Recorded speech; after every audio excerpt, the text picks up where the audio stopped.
Karen Slattery lahir pada tanggal 18 September 1969 di New York. Dia memiliki kakak laki-laki dan orang tua yang penuh kasih sayang dan penganut Katolik yang taat. Ketika Karen berusia 1 tahun, keluarganya memutuskan untuk pindah ke Florida, menetap di kota pinggiran bernama Boynton Beach. Seiring bertambahnya usia, Karen mulai bersekolah di sekolah Katolik setempat dan terlibat dalam berbagai kegiatan favorit seperti renang, softball, dan senam. Karena tinggal di pesisir, Karen dan teman-temannya selalu menghabiskan waktu di pantai. Beberapa tahun setelah mereka pindah, adik perempuan Karen lahir dan keduanya menjadi sangat dekat.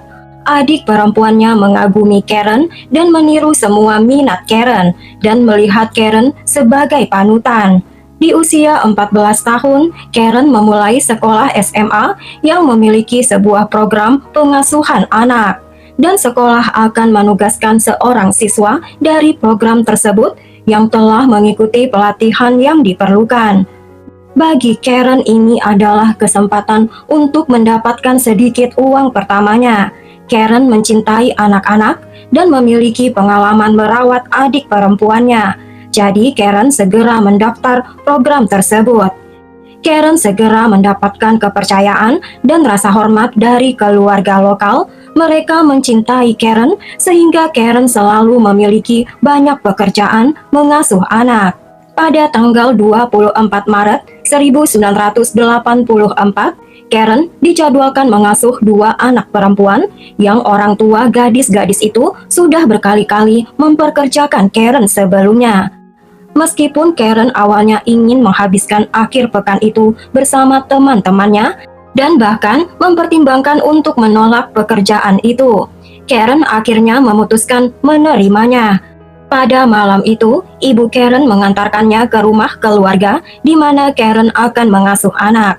Orang tua itu menyambut Karen dan mengingatkannya untuk mengunci semua pintu dan orang tua itu pergi semalaman. Selama beberapa jam, Karen dan anak-anak perempuan itu bersenang-senang. Mereka bermain games, menonton film kartun, makan malam, dan sekitar jam 9.30 malam, Karen mengantarkan anak-anak tidur. Kemudian Karen kembali ke ruang tamu dan menelpon sahabatnya. Keduanya mengobrol tentang rencana untuk hari selanjutnya. Ayah temannya memberi mereka tiket ke pertandingan bisbol dan keduanya sangat bersemangat. Setelah panggilan telepon itu, Karen menelpon temannya yang lain yang juga sedang mengasuh anak malam itu. Mereka bertukar cerita bagaimana malam mereka berjalan. Dan Karen menyebutkan dia sedang ke dapur untuk mengambil sesuatu untuk dimakan. Karen berjanji akan menelpon temannya kembali dalam beberapa menit. Tapi panggilan itu tidak pernah terjadi. Karena hari sudah larut malam, temannya berasumsi Karen sudah tidur. Sekitar tengah malam, orang tua anak-anak perempuan itu kembali ke rumah dan menyadari ada yang aneh. Lampu teras mati, padahal mereka selalu membiarkan lampu-lampu menyala pada malam hari. Di dalam rumah gelap gulita, bahkan TV dimatikan. Ketika mereka mendekati pintu depan, mereka menyadari bahwa pintu itu tidak terkunci. Mereka berasumsi Karen mungkin lupa menguncinya. Mereka memasuki rumah dan memanggil nama Karen, tapi tidak ada jawaban. Mereka mulai menyalakan lampu, dan ketika mereka sampai di dapur, mereka menemukan pemandangan mengerikan. Genangan darah yang menutupi lantai dapur, telepon tergantung di dinding di dekatnya, dan telepon tergantung di kabelnya. Jejak panjang darah dari lantai dapur menyusuri lorong menuju kamar tidur tempat anak-anak tidur. Kedua pintu kamar tidur tertutup, tetapi mereka memperhatikan cahaya datang dari bawah salah satu pintu. Karena takut masih ada orang di dalam, sang ayah menyuruh istrinya lari ke tetangga dan memanggil polisi. Sang ayah tetap di belakang pintu, bingung antara ingin memeriksa putrinya dan takut kemungkinan bahwa putrinya mungkin sudah meninggal, sehingga dia tidak sanggup membuka pintu. Beberapa menit kemudian, patroli polisi tiba di lokasi kejadian. polisi meminta sang ayah untuk menunggu di luar dan mereka mulai menggeledah rumah. Sambil membuka pintu kamar tidur anak-anak perempuan, keduanya tertidur nyenyak dan tidak terluka. Petugas dengan hati-hati mengangkat gadis-gadis kecil itu keluar menuju orang tua mereka yang merasa lega karena anak-anak selamat. Tetapi kelegaan mereka berubah menjadi ketakutan ketika mereka mengingat Karen dan memberitahu polisi bahwa ada gadis lain di dalam rumah. Petugas segera kembali dan mengikuti jejak darah yang menuju ke pintu kamar utama. Ketika petugas membuka pintu, dia menemukan sesosok jasad di lantai. Dia memeriksa denyut nadinya, tetapi tidak ada. Penyelidik segera mengidentifikasi korban adalah Karen Slattery. Pakaiannya sebagian hilang, menunjukkan kemungkinan serangan pelecehan dan sebuah handuk menutupi wajahnya. Tubuhnya menunjukkan banyak luka yang konsisten dengan luka karena sajam. Jasad Karen dibawa ke pemeriksa medis. Detektif memeriksa rumah mencari petunjuk. Mereka memperhatikan jendela di ruang tamu terbuka dan penutup jendela telah dipotong. Detektif juga menemukan jejak sepatu boot yang menginjak-injak tumbuhan di luar beberapa jendela yang menunjukkan bahwa penyerang mungkin telah mengawasi Karen dari luar sebelum memotong penutup jendela dan menerobos masuk ke dalam rumah. Penyelidik menemukan petunjuk selain jejak sepatu, ada juga jejak kaki telanjang di tanah dan di dalam rumah. Hal ini menunjukkan bahwa pelaku telah melepaskan sepatu bootnya sebelum masuk ke dalam rumah. Selama percakapan polisi dengan pemilik rumah, polisi mengetahui bahwa Karen selalu mengunci pintu depan ketika Karen mengasuh anak, karena pintunya tidak terkunci ketika mereka kembali. Para detektif menyadari bahwa pembunuh mungkin telah keluar melalui jendela. Pemilik rumah menjelaskan mereka membiarkan jendela terbuka sebelum mereka pergi karena cuacanya sejuk dan segar hari itu. Mereka terkejut ketika menyadari tindakan mereka itu membuat pembunuh masuk ke dalam rumah dan menyalahkan diri mereka atas kematian Karen. Polisi juga menemukan jejak sepeda di halaman yang mengindikasikan bahwa pembunuh telah tiba di sana dengan menggunakan sepeda dan menggunakannya untuk melarikan diri dari lokasi kejadian. Detektif berhasil mengikuti jejak sepeda ke jalan utama di sepanjang pantai, tetapi jejak berakhir di sana. Ahli forensik berusaha mengambil gambar dari jejak kaki. Mereka juga tidak bisa menemukan sidik jari asing dimanapun di rumah itu yang sangat tidak biasa. Bukti di kamar mandi tampaknya pelaku telah mandi, namun tidak ada sidik jari ditemukan. Polisi percaya pelaku menyerang Karen ketika Karen sedang berdiri di dekat telepon di dapur. Di dekatnya, mereka menemukan palu berdarah, yang merupakan senjata awal. Tidak ada pisau yang cocok dengan luka korban, menunjukkan kemungkinan pelaku membawanya bersamanya. Palu yang diambil dari lemari di dalam rumah itu menandakan pelaku telah mencarinya sebelum menyerang Karen. Pelaku juga mengambil sepasang sarung tangan wanita dari dalam lemari yang sama, yang mungkin dibawa pelaku ketika dia pergi.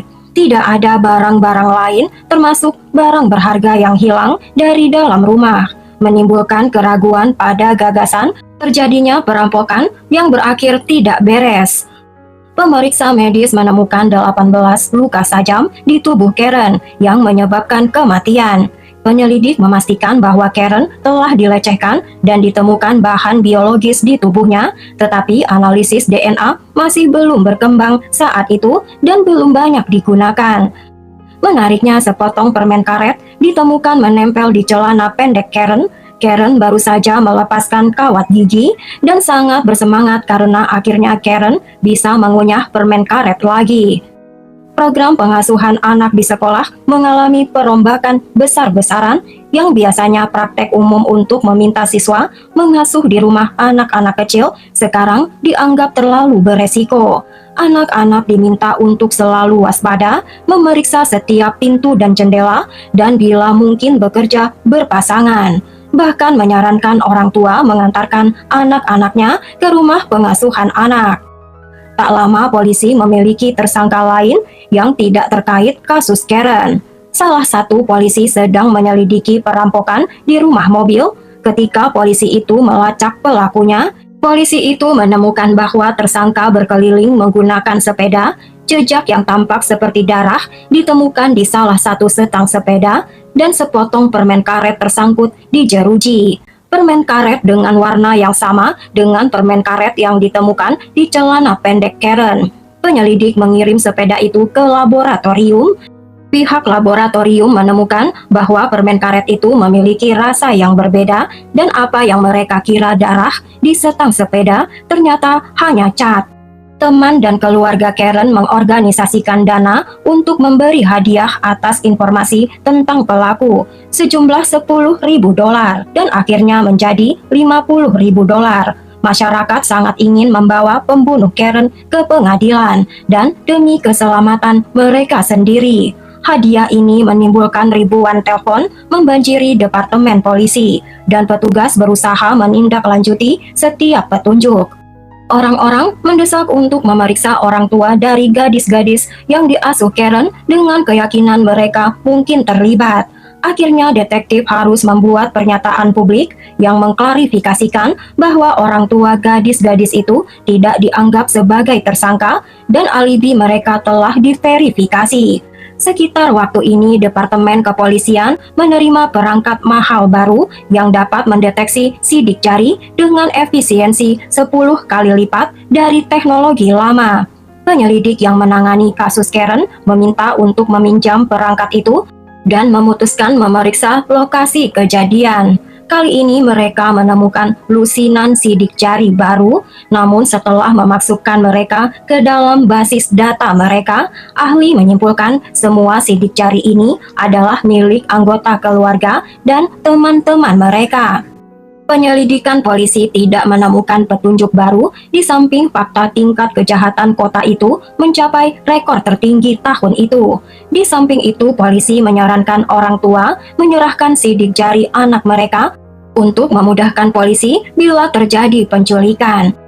Namun 2 bulan setelah pembunuhan pada tanggal 29 Mei 1984, polisi menemukan jasad Georgiana Warren yang berusia 38 tahun di rumahnya hanya beberapa kilometer dari rumah Karen.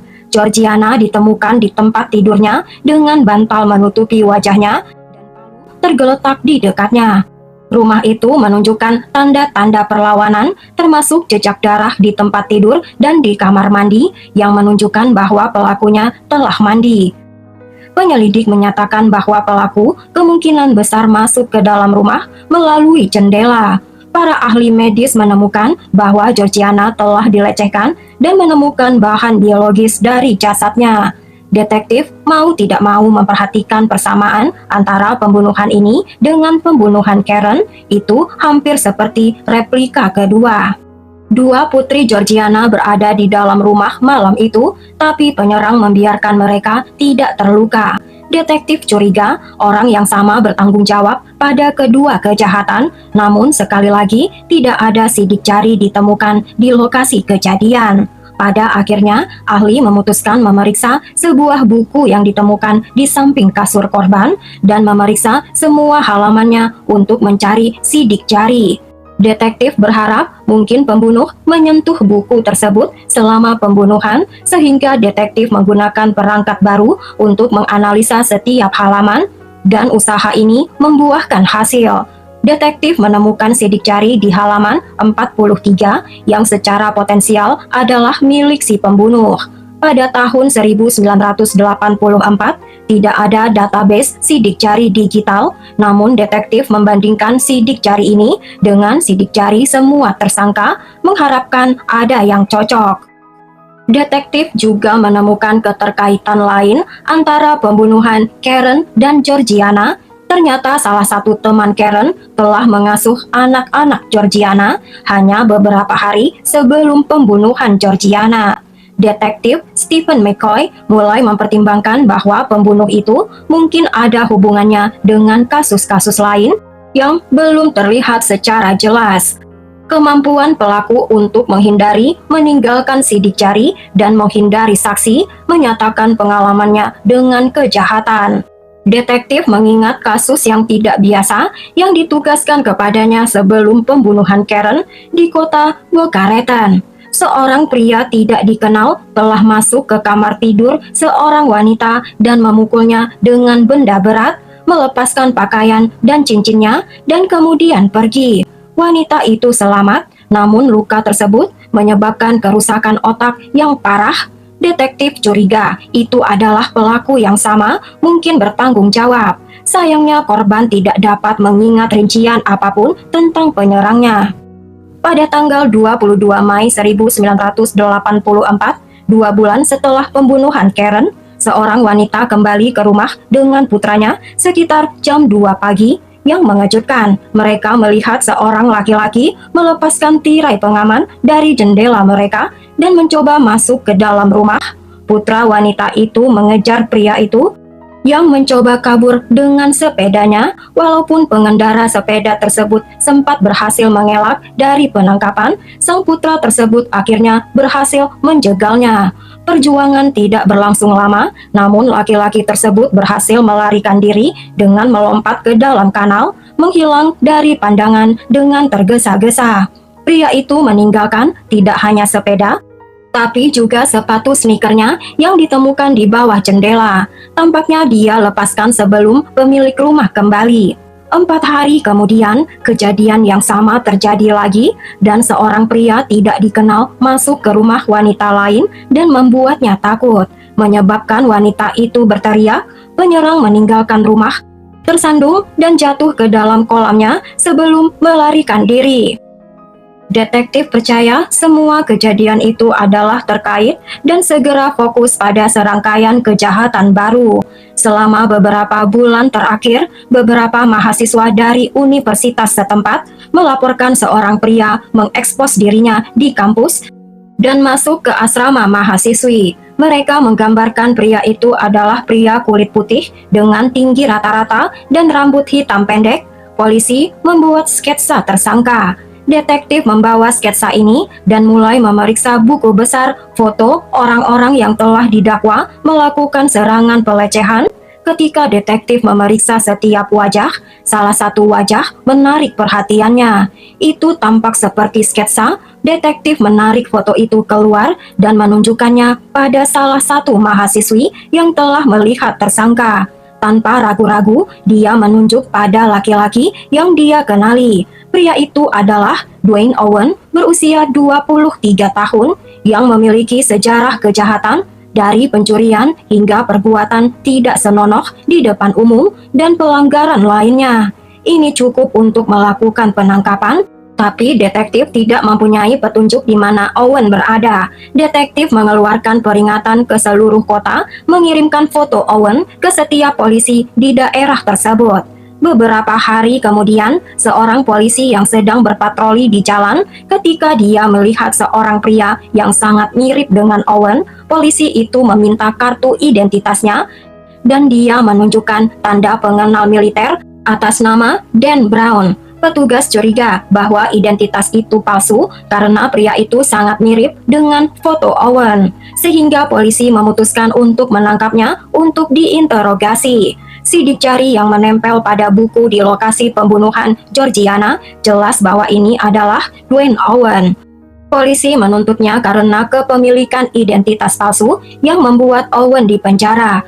Sementara polisi fokus untuk mengaitkannya pada pembunuhan dan penyerangan. Selama interogasi, Owen mengaku bahwa sepatu sneaker dan sepeda di lokasi kejahatan di mana dia berusaha memasuki rumah melalui jendela adalah milik Owen. Owen juga mengakui beberapa perampokan, namun dia terus menyangkal keterlibatannya dalam pembunuhan tersebut. Pada saat itu, belum mungkin untuk mencocokkan DNA Owen dengan bahan biologis di lokasi kejahatan. Karena teknologi masih belum ada, detektif menginterogasi Owen berjam-jam. Owen tampak menikmati proses itu. Dia sering berbicara dalam teka-teki dan kadang-kadang menjawab pertanyaan detektif dalam puisi. Jika ditanya langsung apakah Owen telah membunuh seseorang, Owen hanya menjawab, "Ya," tapi dia tidak memberikan rincian apapun. Menariknya, ketika ditanya berapa orang yang telah Owen habisi, Owen akan tetap diam. Malah Owen akan menggambar angka 2 di atas meja dengan jarinya. Pria itu juga membual pada detektif bahwa Owen tahu kriminologi luar dan dalam dan bisa melakukan kejahatan tanpa tertangkap.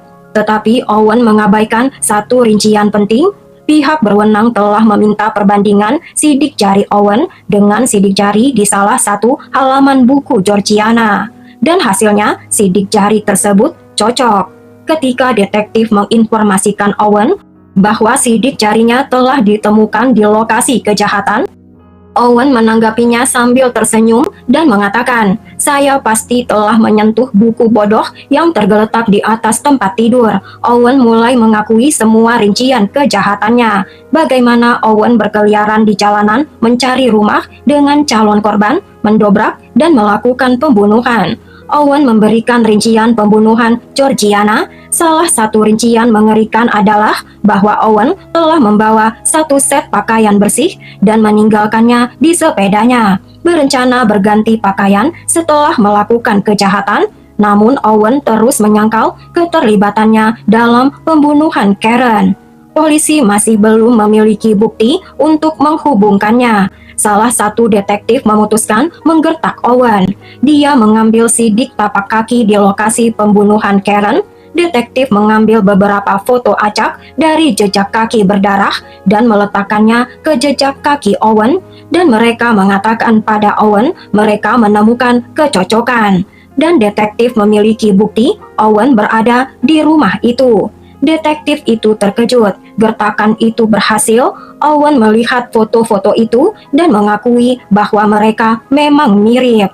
Tidak lama kemudian, Owen mulai mengaku menurut Owen dia sedang mengendarai sepedanya di sekitar daerah itu sekitar jam 8 malam. Dia melihat Karen melalui jendela dan memutuskan untuk menghabisinya. Pertama, Owen pergi ke bar, minum miras, tinggal di sana sebentar, dan kembali ke rumah itu setelah gelap. Di sana, Owen melihat korban melalui jendela sebelum dia melepas kaus kakinya dan meletakkannya di tangannya untuk menghindari meninggalkan sidik jari di bingkai jendela. Begitu di dalam, Owen bersembunyi di dalam lemari di mana dia menemukan sepasang sarung tangan wanita dan palu. Setelah itu, Owen melihat Karen pergi ke dapur dan mengangkat telepon. Owen panik, berpikir mungkin Karen telah melihatnya dan Karen menelpon polisi. Owen melompat dari tempat persembunyiannya, menyerangnya, dan menyeret Karen ke kamar tidur utama untuk melecehkannya. Owen mandi, mengumpulkan pakaian berdarahnya, dan pergi keluar untuk menyembunyikannya di semak-semak terdekat. Owen mengejek para detektif dengan mengatakan bahwa detektif melakukan pekerjaan buruk karena mereka belum memeriksa semua semak-semak di daerah tersebut. Sedangkan Sajam, Owen membawanya dengan sepedanya ke laut dan membuangnya ke air. Kemudian Owen pulang di mana dia tinggal dengan saudara laki-lakinya dan teman serumah lainnya. Owen membuat jam mundur 2 jam dan membuat keributan sampai kedua temannya terbangun. Ketika mereka terbangun dan meminta Owen untuk diam, Owen meminta maaf dan mengatakan, "Jam berapa sekarang?" Kedua pria itu melihat jam yang salah. Owen didakwa atas 2 pembunuhan. Detektif mengungkap latar belakang Owen yang banyak masalah. Owen tumbuh dalam keadaan sulit. Orang tuanya berjuang dengan miras dan penggunaan obat terlarang. Orang tuanya meninggal ketika Owen anak-anak. Sebagai hasilnya, Owen dan saudara laki-lakinya dipindahkan ke beberapa panti asuhan. Ketika Owen dewasa, dia bertugas di militer dan mengambil peradilan pidana di perguruan tinggi. Owen kemudian mengaku bahwa dia berharap untuk menjadi polisi, tetapi catatan kriminal kecil-kecilannya menggagalkan mimpi-mimpinya. Frustasi dengan ambisinya, Owen memutuskan mengambil jalan berbeda untuk menjadi penjahat. Owen juga mengaku melakukan penyerangan, pemaparan tidak senonoh, voyeurisme, pembobolan rumah. Owen hampir berhasil melarikan diri dari penjara. Owen masuk ke tempat sampah dengan harapan akan dimasukkan ke dalam truk sampah dan dikeluarkan dari penjara. Untungnya penjaga penjara menemukan Owen sebelum dia kabur. Pada akhirnya, Owen menerima 2 kali hukuman mati untuk Karen dan Georgiana. Owen juga dijatuhi 6 kali hukuman seumur hidup untuk kejahatan lain. Sejak itu, Owen menunggu pelaksanaan hukuman mati. Owen segera mengajukan banding untuk kasus Karen. Alasan bahwa hak Owen untuk diam telah dilanggar merujuk dalam interogasi. Owen berulang kali mengatakan, "Aku tidak mau bicara soal ini." Tapi polisi terus menanyai Owen. Yang mengejutkan, pengadilan menerima bandingnya dan semua tuduhan dalam kasus Karen dibatalkan. Jaksa mengajukan banding dan setelah 7 tahun, Owen diberikan persidangan baru yang lagi-lagi menghasilkan hukuman mati. Terdapat penundaan yang lama pada eksekusi mati Owen. Eksekusi mati Owen dijadwalkan pada tanggal 15 Juni 2023, hampir 39 tahun setelah pembunuhan. Adik Karen menyaksikan pelaksanaan hukuman mati Owen, pembunuh kakaknya. Dia ingin menatap mata Owen, tapi Owen tetap menutup matanya hingga habis nyawanya. Adik Karen berkarir di bidang penegakan hukum dan dia menjadi sheriff. Dia mengatakan setelah kematian Karen, dia menderita insomnia, tidak bisa tidur. Dia ingin melakukan sesuatu yang berguna. Bagaimana pendapat kalian tentang kasus ini guys? Tulis di kolom komentar ya. Walaupun kasus ini rumit dan pembunuhnya merasa lebih pintar dari polisi, tapi akhirnya kasus ini terungkap. Buang jauh-jauh cerita kekerasan yang ada di dalamnya dan ambil pelajaran positif ya guys, untuk selalu berhati-hati baik di luar atau di dalam rumah. Jangan lupa untuk selalu mengunci pintu dan jendela Anda. Terima kasih sudah nonton cerita ini. Bila suka ceritanya, tekan tombol subscribe, like, dan tekan juga loncengnya untuk cerita yang lain.